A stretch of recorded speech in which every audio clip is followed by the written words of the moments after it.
अच्छा बच्चों, आज का जो हमारा टॉपिक है वो इक्वेशन ऑफ कंटिन्यूटी है। हमने फ्लड्स के बारे में थोड़ा सा पढ़ा। फ्लड्स के पास विस्कोसिटी होती है जो फ्रिक्शन के लिए तौर पे होती है। और आपको पता है आइडियल फ्लड क्या होता है, जिसके पास नॉन फ्रिक्शनलेस हो, यानी नॉन विस्कस हो, नॉन कंप्रेसिबल हो, यानी उसे कंप्रेस नहीं किया जा सकता हो। ये आइडियल फ्लड के लिए। इक्वेशन ऑफ कंटिन्यूटी भी आइडियल फ्लड के ऊपर ही एप्लीकेबल है। इसमें भी कंप्रेसिबल नहीं होना चाहिए। जो फ्लूइड्स हैं आपके, वो कंप्रेसिबल नहीं होने चाहिए और इनके दरमियान विस्कोसिटी नहीं होनी चाहिए। अगर विस्कोसिटी होगी तो ये इक्वेशन ऑफ कंटिन्यूस पे इतनी एप्लीकेबल नहीं होगी, और ऐसा पॉसिबल नहीं है कि उसके दरमियान नॉन विस्कस कोई फ्लड्स हो, तो ये आइडियल केस के ऊपर एप्लीकेबल होता है। तो आज बेटा हमने स्टार्ट करने से पहले देख लो टाइम क्या हो गया। मैंने पहले भी कहा था कि 20 मिनट गुजर गए। तो इसमें भी हमने आगे अगर चलना है तो फिर पूरा लॉन्ग इतने अच्छे से एक्सप्लेनेशन से नहीं कवर हो पाएगा। और नंबर 2 पे बच्चों, हम टाइम डिपेंडेंट है, ये तो सबको पता है। हम एक अपने साथ एक कहानी सुनाते हैं। वो कहानी क्या सुनाते हैं? अच्छा, चलते हैं जी बच्चों। अच्छा, हमारे ना एक बड़ा एक रूटीन है कि हम कल कर लेंगे। ये बहुत हमें देखता है यार, आज ये काम कर लेते हैं, ये कल कर लेते हैं, आज ये कर लेते हैं, वो कल कर लेते हैं। चलो यार, कॉलेज में स्पोर्ट्स गाला चल रहा है यार, स्पोर्ट्स गाला इस साल खत्म होना है, उसके बाद हमने पढ़ना ही शुरू कर ही देना। यार आज दोस्तों के साथ दावत है यार, खैर है, कल पढ़ लेंगे, एक दिन का क्या इशू है। पढ़ने लगते हो तो इंस्टाग्राम चलाने का दिल कर पड़ता है। तो यार 2 घंटे में क्या पता चलना है, 2 घंटे तो यूज़ कर लेना। ये आज अकेडमी से भी आया हूँ, कॉलेज से भी होके आया हूँ, तो थोड़ा सा तो यूज़, इतना तो हमें थोड़ी सी आज़ादी होनी चाहिए ना। वो 2 घंटे के 6 घंटे बनते हैं, फिर नींद आ जाती है। फिर सुबह आँख खुलती है कि यार कोई नहीं, मैं 5 बजे उठ जाऊँगा, अलार्म लगा ली हमने। फिर आस्ता आस्ता वक्त गुजरता रहता है और आप कल पे डालते रहते हो। और आप इग्नोर करोगे, वक्त गुजरता जाएगा, वक्त आगे जाता जाओगे, आप उतना लेजी होते जाओगे। ये रियलिटी है। बस सवाल ये पैदा होता है कि आप पहले अपनी प्रायोरिटी सेट कर लो कि आपकी प्रायोरिटी क्या है। स्टडी को बाहर कुछ नहीं समझा जाता। जो स्टडी कर रहा होता है ना, उसे कहता है यार ये तो कुछ भी नहीं कर रहा। उसके लिए बेमायने से पता है पढ़े लिखे कुछ भी नहीं कर रहे। बाहर एक ये स्प्रेडिंग है, एक रूमर्स फैला हुआ कि जो पढ़ रहे हैं वो कुछ भी नहीं कर रहे, ऐसे ही है, वो तो फारग है, उनको इतनी अहमियत नहीं दी जाती। वजह भी यही है, क्योंकि उन्होंने खुद को अहमियत नहीं दी हुई। इनकी इम्पोर्टेंस को हमने अहमियत ही नहीं दी हुई, जिसकी वजह से ऐसा होता है। कल ही अजमल से मैंने पूछा, मैंने आपको क्या बच्चों के बारे में बताना, लेकिन ये रियलिटी है कि हमने कभी भी उस चीज़ को इम्पोर्टेंस नहीं दी जिसके साथ हम चलते हैं। वो कोई भी चीज़ हो, वो दोस्त हो, स्टडी हो, घर वाले हों, हम सबके साथ लटका के चलते हैं।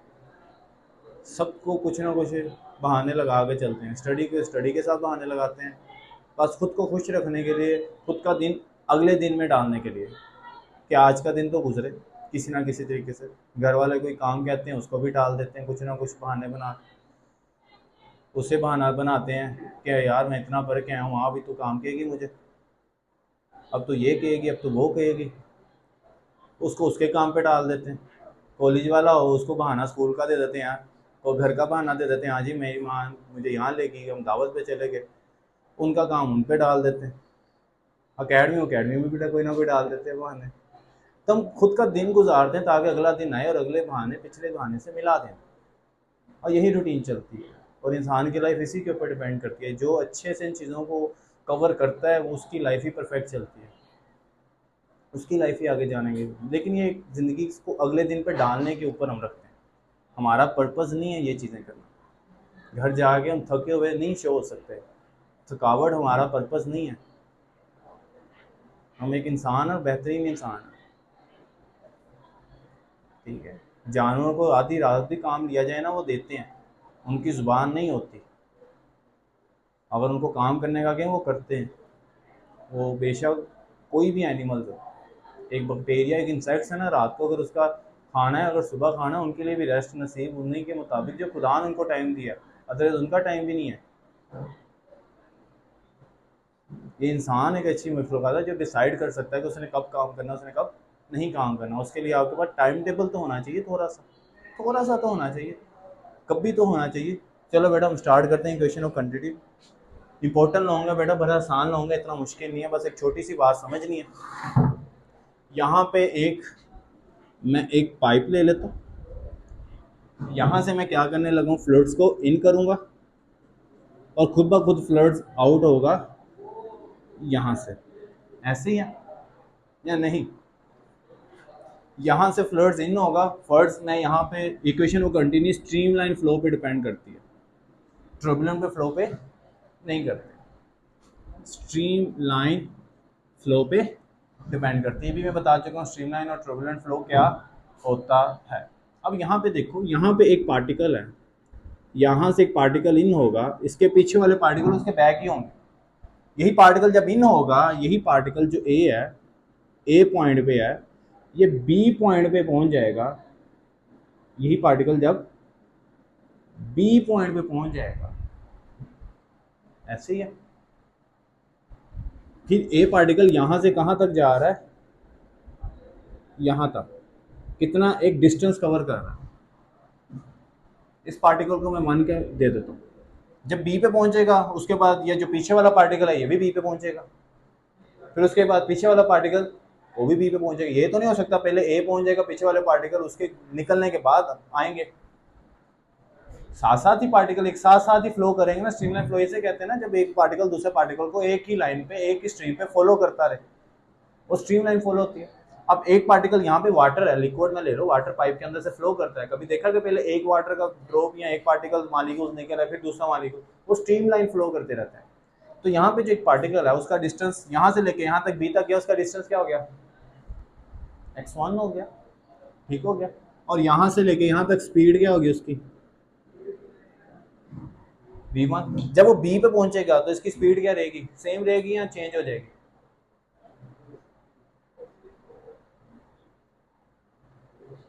क्या ऊंचा बोलो ना, आवाज है। ए से बी जाएगा, सेम रहेगी, चेंज नहीं होगी। यहाँ तक इसकी स्पीड, इसको बाहर नहीं निकालना, जब बाहर निकालेंगे तब वो चेंज में भी हो जाए।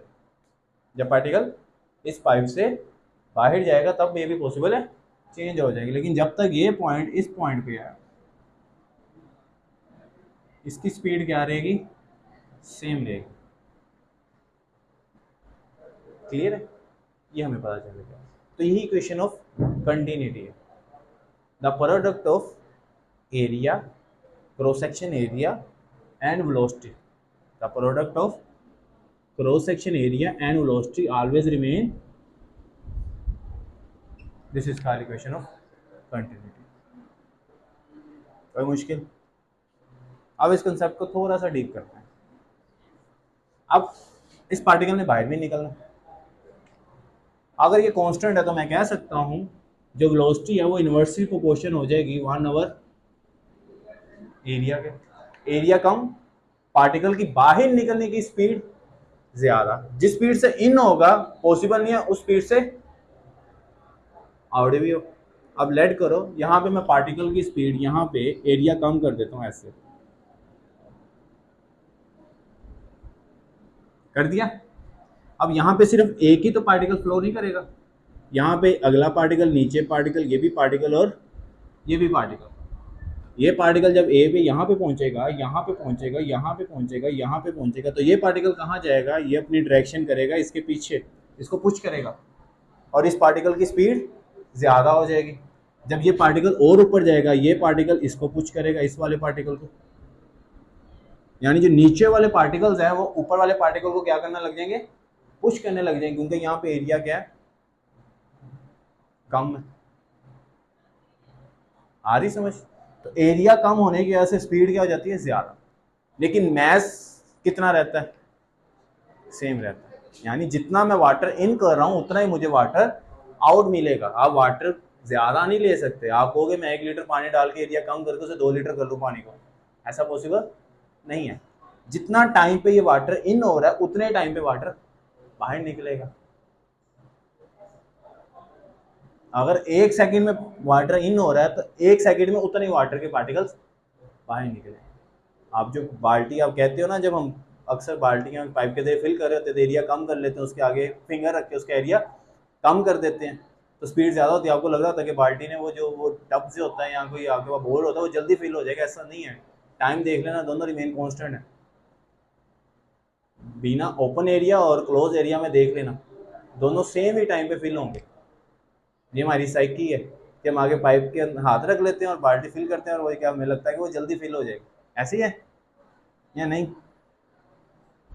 कभी किया ऐसे? मैंने बहुत दफ़ा किया कभी ऐसे, और तब मेरी यही साइंस थी कि शायद पानी जल्दी फिल हो रहा है, और उसकी आवाज़ भी बड़ी मज़े की आती है। तो उस पर नहीं डिपेंड करता, ठीक हो गया? जितना पानी, इसे कहते हैं rate of flow of fluids. इसे क्या बोलते हैं? Rate of flow of fluids is equal to जितना वॉल्यूम इन हो रहा है एक सेकंड में उतना वॉल्यूम ही बाहर निकलेगा। जितना वॉल्यूम इन हो रहा है उतना वॉल्यूम ही आउट होगा, उतनी से उसे कहते हैं rate of flow, rate of flow of fluids. यहाँ तक नहीं समझ आई हो तो पूछ सकते हो।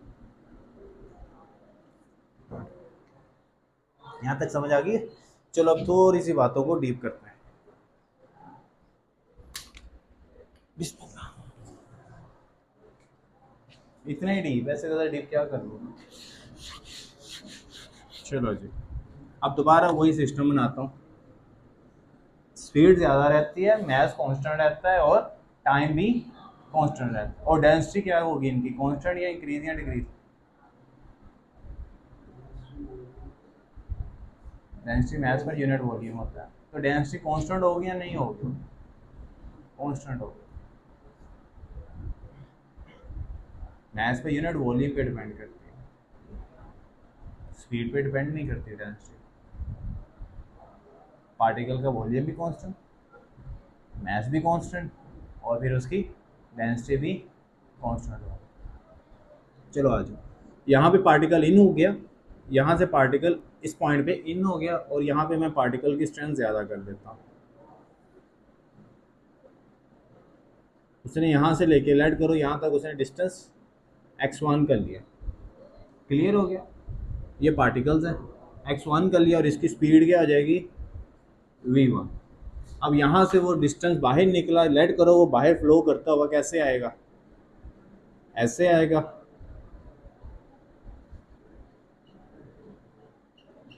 क्लियर? और वो एक दफ़ा फ्लो कर जाएगा क्योंकि ऊपर से क्या लगेगा? एयर। इसकी जो डायरेक्शन चेंज हो रही है ड्यू टू एयर प्रेशर, ऐसे ही है। एयर प्रेशर कैसे क्या हो रही है उसकी डायरेक्शन नीचे। अब यहाँ पे प्रेशर ऊपर से नीचे लग रहा है। अब एक क्वेश्चन आपसे पूछना है मैंने, तो यहाँ से इसकी डिस्टेंस क्या आ रहा है? Del x two, del x two, और यहाँ पे इसकी स्पीड क्या हो रही है? v2। आ रही समझ? तो यहाँ पे मैं अगर लिखूं, क्या लिखूं, मेरे पास v1 किसके इक्वल हो जाएगा? x1 और डेल, ठीक है? फॉर्मूला पढ़ा है कभी? s is equal to b t, s is equal to b t होता है ना, तो फिर ये तो फॉर्मूला ही गलत हो गया। x1 is equal to v1 del t, और इसी तरह ही x2 किसके इक्वल आ जाएगा? v2 और डेल टी। यहाँ तक समझ आ गई या नहीं? यहाँ तक क्लियर है? यहाँ पे दो इक्वेशंस मैंने इससे निकाल ली। मैंने क्या निकालना है?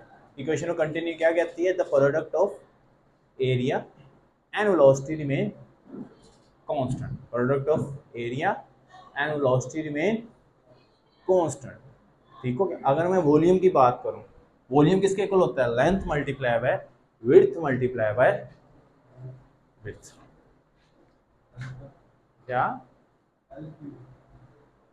वॉल्यूम? मैं ऐसा कह सकता हूँ वॉल्यूम हो सकता है लेंथ का स्क्वायर मल्टीप्लाई बाय विड्थ। मैं कह सकता हूँ volume is equal to a multiply by x.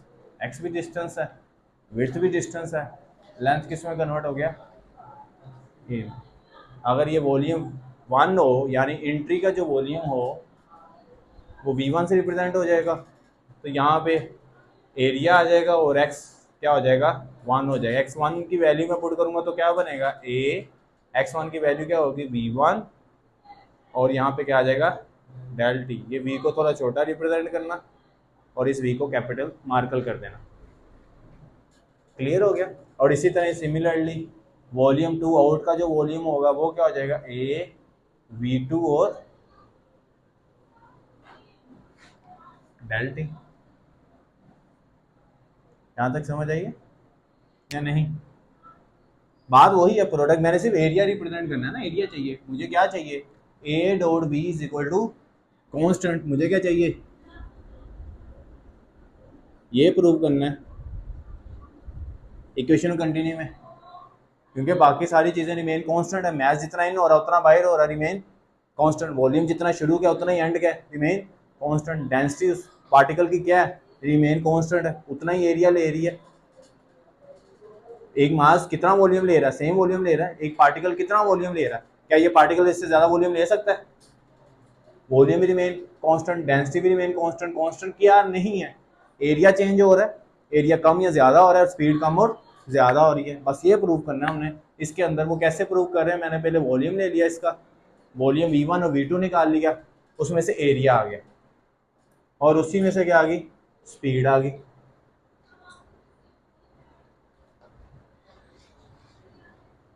आ गई समझ? टाइम जितना इन हो रहा उतना ही सेम आ रहा, टाइम भी रिमेन कांस्टेंट। अगर दोनों इक्वेशन को इक्वल कर दूं और मैं बाद में कह दूं कि टाइम पहले वॉल्यूम कांस्टेंट कह दूं तो V1 इक्वल टू V2 हो जाएगा, ऐसे ही है। तो क्या हो जाएगा, a v2 del t is equal to a v1 del t. उससे पहले हम वॉल्यूम निकाल लेते हैं। वॉल्यूम किसके इक्वल हो सकता है, वॉल्यूम हो सकता है mass per density. Density is equal to mass per volume. Mass remain same, density remain same, put कर दूं वॉल्यूम की जगह v1 की जगह, तो क्या आ जाएगा, v1 की जगह मैंने लिखा हुआ अभी वो भी दिखाता हूँ मैं आपको। मास इधर आ जाएगी density a v1 del T, यहाँ पे मैच 1 कह देता हूँ और यहाँ पे मैच 2 कह देता हूँ, density a v2 del t. दोनों इक्वल कर दूं, law of conservation of mass लगा दूं। इस बार लॉ ऑफ कंजर्वेशन मास यही कहता है, initial mass and final mass remain constant. तो यहाँ पे m1 is equal to m2, तो density a v1 del t is equal to density a v2 del t. Del t del t से कटा, density density से कटा, क्या आ गया इधर, a1 v1 a, ये आपका प्रूफ आ गया। यहाँ तक ना समझ आइए। अब इसको लिखना कैसे है उसकी मैं ऑब्जर्वेशन दिखा देता हूँ। इसकी समझ आ गई क्या कह रहा था, equation continue, product of area and velocity remain constant but all cases mass volume time density all have constant. और ये किसके लिए एप्लीकेबल है, सिर्फ और सिर्फ आइडियल फ्लूइड्स के लिए। फ्लूइड्स के लिए जिसमें वो नॉन कंप्रेसिबल हो, नॉन विस्कस हो और इररिलेटिव हो, यानी एंगुलर फ्रिक्वेंसी या एंगुलर वेलोसिटी क्या हो जाए, जीरो हो जाए। इसकी ये एंगुलर में ना जाए, एक्सट्रीम में जाए। एंगुलर का पता है ना, सर्कुलर पार्ट में ये ना जाए, एक्सट्रीम पार्ट में जाए, जिसे ट्रांसलेटरी मोशन भी कहते हैं। ऐसे ही है, ट्रांसलेटरी मोशन भी यही कहते हैं ना। अब गलती हो जाए तो मुझे बता दिया करो, गलती हो सकती है। गलती क्या होनी है, आप वैसे ही हाँ में हाँ मिला देते, आपसे गलती क्या पूछ नहीं। चलो ये देखो, according to equation of continuity the product of the cross section area of the pipe and the velocity of the fluids at any given point along the pipe is constant। किसी भी पॉइंट के अंदर, ये देखो ये area A1 है, ये area A2 है, एरिया A1 कम है, एरिया A2 ज्यादा है। इधर से फ्लड इन कर रहा हूँ, उधर से फ्लड्स आउट कर रहा हूँ। यहाँ पे फ्लड्स इन होना शुरू हो गया तो डिस्टेंस आना शुरू हो गया, यहाँ पे डिस्टेंस रहेगा। यहाँ से फ्लड्स आउट होना, यहाँ से फ्लड्स आउट हो रहा है फ्लड्स, तो यहाँ पे x2 आ गया। यहाँ से लेके यहाँ तक डिस्टेंस x1 नहीं रहेगा, क्योंकि यहाँ से लेके यहाँ तक उसकी स्पीड सेम रहेगी। बाद की स्पीड क्या हो जाएगी, कम हो जाएगी। और ये कौन सी फ्लो है इसकी? स्ट्रीमलाइन फ्लो है। इसमें कोई आया तो नहीं है दरमियान में कोई, इसकी स्ट्रीमलाइन एक पार्टिकल दो हिस्सों पे डिस्ट्रीब्यूट तो नहीं हुआ, एक पार्टिकल इन हुआ, वही पार्टिकल उसी पॉइंट से डिवाइड हुआ। लेकिन इसमें स्पीड ज़्यादा होगी इनकी, इसकी स्पीड कम होगी आउट की, क्योंकि एरिया ज़्यादा और यहाँ एरिया कम। ये इसकी डायरेक्शन है। This constant equal to the volume flow per second, या फ्लोड्स ऑफ, या सिंपली फ्लो रेट। इसको कहते हैं फ्लो रेट के एक कितने वॉल्यूम पर सेकंड फ्लूइड्स निकल रहा है। क्लियर? आगे देख तो equation consider the fluids flow a short interval time. Short interval यानी बहुत छोटा टाइम रहा, यानी मैंने आपको पहले कहा था आइडियल केस है। इन दी tube, so assume that short interval time as del t. In this time the fluids will cover a distance del x1। Pipe के अंदर जितना डिस्टेंस होगा वो क्या होगा? del x1 होगा। उसके बाद क्या होगा? With the velocity v1 and lower end of the pipe. जो lower end of the pipe मैंने डायग्राम दिखाई थी ना, उस पर ये केस चलेगा, up the end of the pipe नहीं चलेगा। तो क्या आ जाएगा? del x1 is equal to v1 del t। इसकी समझ आ गई थी? del x1 is equal to v1 del t। Similarly, now at the lower end of the pipe, the volume of the fluids with that will flow into the pipe will be, तो volume कितना flow करेगा? V is equal to A1 del x1, V is equal to A1 V1 del t। ये पता चल गया ना A1 del x1 कैसे आया? Length multiply width multiply by length ही करके, लेंथ का स्क्वायर मल्टीप्लाई विड्थ करके लेंथ का स्क्वायर एरिया बना दिया, और विड्थ को मैंने x कह दिया, तो ये V1 is equal to A1 और x1 हो गया। और यहाँ पे मैंने इसको पुट कहाँ पे कर दिया? इसको मैंने पुट कर दिया, इसकी वैल्यू यहाँ पे मैंने पुट कर दिया। अब लिख भी देना, इस इक्वेशन का नाम देके इस इक्वेशन के अंदर पुट कर देना। ये डेल एक्स की वैल्यू मैंने पुट कर दी है v1 और डेल टी। क्लियर? अब v2 पे केस लगाते हैं हम। अब यहाँ पे देखो मैस किसका इक्वल होता है? Density multiply by volume. और मैस 1 किसके इक्वल आ गया? Density multiply by volume. तो वहाँ पे मैंने वॉल्यूम फाइंड करके उसके अंदर पुट किया था, इन्होंने मैस फाइंड करके इसके अंदर पुट कर दिया। डेंसिटी की जगह डेंसिटी और वॉल्यूम का पीछे फार्मूला हम ले चुके हैं। डेंसिटी 1 ये आ गया, A1 V1 और डेल टी ये वॉल्यूम में से निकाल लिया। जो पीछे फार्मूला लिखा हुआ है, क्या लिखा हुआ है पीछे formula? Volume is equal to density A1 V1 और डेल टी। वो यहाँ पे मैंने इसको पुट कर दिया। यहाँ पे क्वेश्चन नाम देके आप पुटिंग शूटिंग लिख सकते हो, जो भी आपने करना। उसके सिमिलरली V2 पे भी वही केस लगेगा, तो डेल M2 क्या हो जाएगा? डेंसिटी टू, डेंसिटी भी रिमेन कांस्टेंट है, टाइम भी रिमेन कांस्टेंट है, और मास भी रिमेन कांस्टेंट है। इसी तरह तो law of conservation of mass लगा दूं, तो यहाँ पे आगे देखो, if the mass fluid is incompressible and flow is steady, then the mass of the fluid is conserved according to law of conservation of mass is conserved। तो क्या कह रहा है कि इनकम्प्रेसिबल है? मैंने आपको पहले का फ्लूइड्स क्या है? इनकम्प्रेसिबल नहीं है। ये आइडियल केस के ऊपर है। हमने इससे पहले एक और आइडियल केस पढ़ा था पेंडुलम का, इसका भी आइडियल केस मैंने आपको लिख के दिया। इसका आइडियल केस क्या है? 3 ही आइडियल केस मैं पूछ सकता हूँ। What is ideal case of the fluids? What do you know about the ideal fluids के बारे में आप क्या जानते हो? आप कह दोगे वो इनकम्प्रेसिबल होता है, इररिलेवेंट होता है, इनकी एंगुलर वेलोसिटी 0 होती है, और क्या होता है? नॉन विस्कस होता है। ये 4 पॉइंट लिख के आपके 2 नंबर पक्के हो सकते हैं। यहाँ पे मैंने वही लगा दिया, m1 is equal to m2, दोनों की वैल्यू पुट की। Density av is equal to constant, और डेंसिटी भी क्या है? कांस्टेंट है, तो av इज इक्वल टू क्या आ जाएगा? कांस्टेंट आ जाएगा। तो आगे यही चलना है, av इज इक्वल टू क्या आ जाएगा? कांस्टेंट आ जाएगा। डेंसिटी 1 डेंसिटी 2 कांस्टेंट कर दी मैंने, तो यहाँ पे क्या आ गया? a1 v1 is equal to a2 v2। तो av क्या आ गया? यहाँ पे कांस्टेंट आ गया, और कांस्टेंट यहाँ पे किससे रिप्रेजेंट हो रहा है? r से, और इस r को क्या कहते हैं? Volume flow of rate. यहाँ तक लॉन्ग हमारा खत्म हो गया। ठीक हो गया? आगे डेफिनेशन ऐसी टॉपिक में से वो डेफिनेशन निकलती है इंपॉर्टेंट। रेट ऑफ फ्लो की क्या डेफिनेशन है? The volume of fluid flowing per second through any cross section area is called rate of flow. तो रेट ऑफ फ्लो आ गया r is equal to volume per time. It is a scalar quantity and its unit is m की cube और second. ठीक है? इसमें सारा कुछ लिख के लाऊं, ये बाद में लिख लेना। मेरा पीरियड कब का ओवर हो चुका है, तो